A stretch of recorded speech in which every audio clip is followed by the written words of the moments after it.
Good afternoon. Okay, ito si Vito. LML Vito 206 model. Okay, personal use ko to. Patry ko siyang linisin ngayon. Yung carb. Okay, subukan natin ha. Ito yung tools ko. Then meron akong planggana ng Vespa. Okay. Then, buksan natin siya. Yan. Yan ito. Okay. Then of course, cowling. Yan. Okay. Yan muna. Yan. Nakadunges, di ba? Makapasin nyo. Siguro mga ilang months na rin to bago pa mag-COVID na nalinis sila. Okay. So, pansin mo ang LML, ignition coil lang. And then, box na. Yan.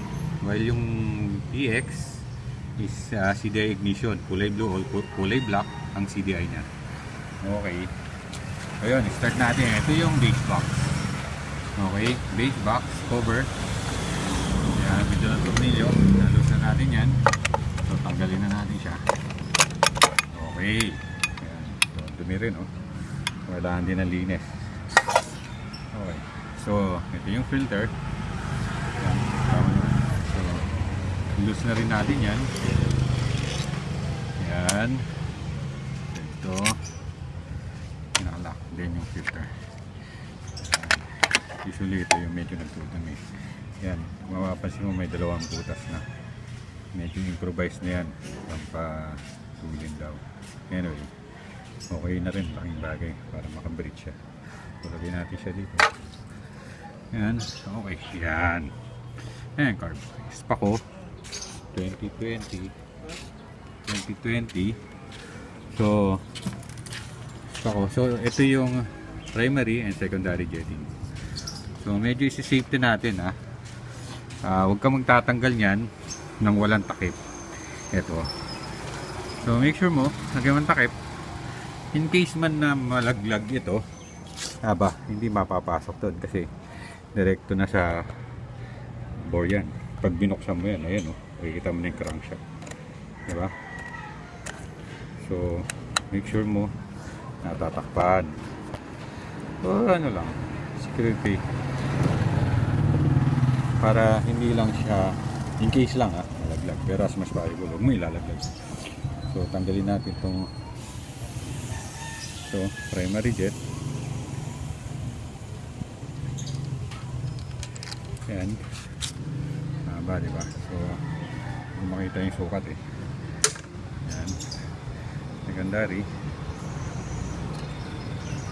Yan. Save ka na, diba? So, hindi na siya pwedeng malaglag. Wala na malalaglag. Okay.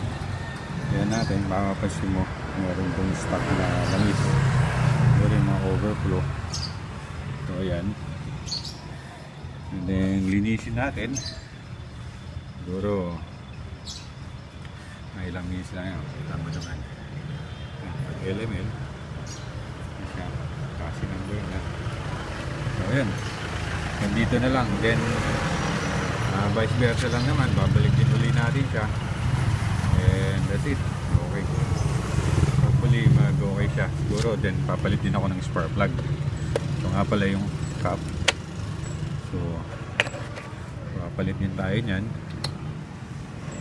Meron din tayong patanggal. Ito yung regular natin patanggal para ma-refresh lahat. So, pakita ko sa iyo ang difference ng black ng LML. Ang spark plug ng LML, papansinin mo, mahaba. Ayun, mahaba ang thread niya. While ang medyo brown, ganda. Okay. So, kailangan na linis. Naglalangis na rin. While ang Italy, maiksi ito.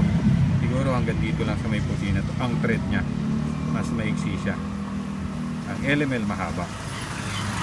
So, kung ito ay gagamitin mo Sa Italy, ang tendency tatama, lalampas.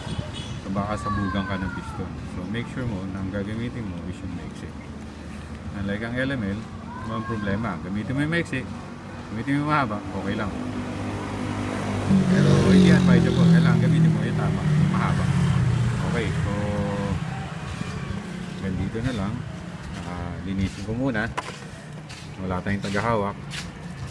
Okay, thank you so much.